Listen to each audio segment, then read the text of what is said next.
நமஸ்காரம். இது நமது உலகம் சேனல் நேயர்களுக்கு வேங்கடம் ராம்நாராயண் அன்பு கலந்த வணக்கங்கள். எதிர்வரக்கூடிய சித்திரை மாதம் கடகராசிக்காரர்களாக நமக்கு எப்படி இருக்கும்? புனர்பூசம் பூசம் ஆயில்ய நட்சத்திரக்காரர்கள் நாம் இந்த 3 நட்சத்திரத்திலே அதிகமாக பூசம் ஆயில்ய நட்சத்திரக்காரர்களுக்கு மிக மிக மேன்மையை தரக்கூடியதாக அமைந்திருக்கிறது.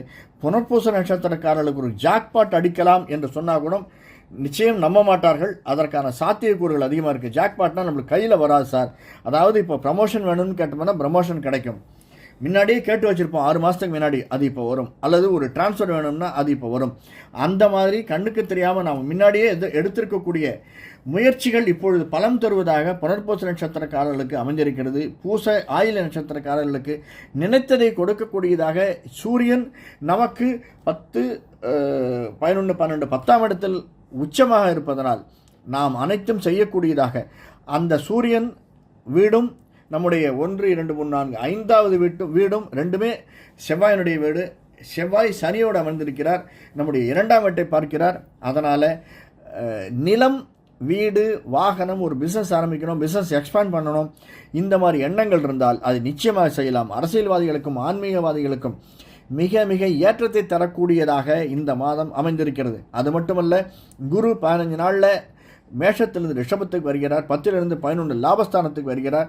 லாபஸ்தானத்திற்கு வரக்கூடிய குரு நம்முடைய 5ஆம் வீட்டை 7ஆம் பார்வையாக பார்க்கிறார். மிக மிக உன்னதமான ஒரு நிலையை நமக்கு தரக்கூடியதாக கடகராசிக்காரர்களுக்கு இந்த மாதம் மிக மிக ஏற்றத்தை தரக்கூடிய மாதமாக அமைந்திருக்கிறது. சிறு சிறு செயல்கள், நாம் எடுக்கக்கூடிய சின்ன சின்ன முயற்சிகள் பெரிய பலனை தரக்கூடியதாக அமைந்திருக்கும். இருந்தாலுமே சிறு குறு தொழில் வியாபாரிகளுக்கு கொஞ்சம் இன்னல்களை தரக்கூடியதாகவும் அதிகமான சிரமங்களை கொடுக்கக்கூடியதாகவும் தான் இந்த மாதம் அமைந்திருக்கிறது.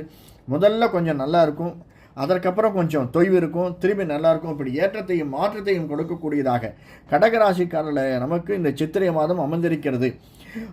முக்கியமாக சொன்னோன்னா 9ஆம் இடத்துல நிழல் ராகுவும் சுக்கிரனும் அமைந்திருக்கிறார்கள். அதனால் திரைத்துறையில் இருப்பவர்களுக்கு, இசைத்துறையில் இருப்பவர்களுக்கு, கலைத்துறையில் இருப்பவர்களுக்கு இந்த மாதம் மிக மிக உன்னதமான மாதமாக அமைந்திருக்கிறது. நம்மையும் அறியாமலேயே நமக்கு 2 மாதம் 3 மாதத்துக்கு முன்னாடி சான்ஸ் கேட்டு போயிருப்போம். அந்த சான்ஸு இந்த மாதம் கூடி வரக்கூடியதாக அமைந்திருக்கிறது. இருந்தாலுமே அதிகமாக கடகராசிக்காரர்கள் நமக்கு தெரியாமல் இடத்துல கொண்டு போய் பணத்தை போட வேண்டாம். அது ஷேர்ஸாக இருந்தாலுமே ரொம்ப சிந்தித்து செயல்படுவது கடகராசிக்காரர்கள் நல்லது. ஒரு பிஸ்னஸில் போடுறதுனாலும் அடுத்தவர்களை கேட்டு இந்த இடத்துல நிறைய தீர விசாரித்து அதை போடுவது. ஒரு டீலை முடிக்கணும் அப்படின்னாலுமே ஒரு தரத்துக்கு 2 தரம் படித்து பார்த்து விட்டு கையெழுத்து போடுவது மிக மிக நல்லது. எதையுமே எந்த ஒரு சிறிய காரியத்தையும் பெரிய காரியத்தையும் அவசரப்படாமல், ஏன்னா 3ஆம் இடத்துல கேது ஞானமோட்சக்காரன் 3ஆம் இடத்தில் இருக்கிறார். 12ஆம் வீட்டிற்கு அதிபதியான புதன் மீனத்தில் நீச்சனாக இருக்கார். அது ராகுவோட சம்பந்தப்பட்டது. அதனால் 9ஆம் இடத்தில் இருக்கிறதுனால இவங்களையெல்லாம் சிந்தித்து செயல்படக்கூடியதாக நமக்கு மிக மிக ஏற்றத்தை தரும். அது மட்டுமல்ல, 7ஆம் வீடு சின்ன சின்ன இன்னல்கள் நமக்கு சகோதரர்களாலும் உறவினர்களாலும் ஏன் மனைவி அல்லது கணவனாலுமே நமக்கு சின்ன சின்ன இன்னல்கள் வரக்கூடியதாக அமைந்திருக்கும். சார் என்னைக்கு சார் இன்னல் இல்லை, இவங்கெல்லாம் எப்பயும் பிரச்சனை தான் அப்படின்னு சொல்கிறது என் காதில் விழுறது. இருந்தாலுமே கடகராசிக்காரர்களுக்கு இதுவே வாழ்க்கை இல்லை. மிக மிக ஏற்றத்தை தரக்கூடிய நாட்களும் வரும். ஆனாலும் ஒரு நல்ல செய்தி காதில் விழக்கூடியதாக பொதுவாகவே இந்த மாதம் அமைந்திருக்கிறது. ப்ரமோஷன் கிடைக்கலாம், அல்லது டிரான்ஸ்ஃபர் ஆனவங்களுக்கு, ரொம்ப நாளாக வீடை தேடி இல்லாதவர்களுக்கு வீடு தேடி வரக்கூடிய பாக்கியம் இருக்குது.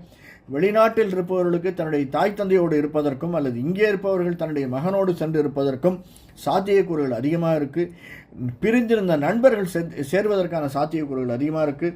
முக்கியமாக பிஸ்னஸ், பெரிய பிஸ்னஸ் செய்பவர்களுக்கு ஏற்றத்தையும் மாற்றத்தையும் தரக்கூடியதாகவும், சிறு குறு தொழில் வியாபாரம் செய்பவர்களுக்கு கொஞ்சம் நிதானம் தேவையாகவும், கொஞ்சம் எதிர்பார்த்த லாபம் இல்லாத வகையிலும் கடகராசிக்காரர்களாக நமக்கு இந்த மாதம் அமைந்திருக்கிறது.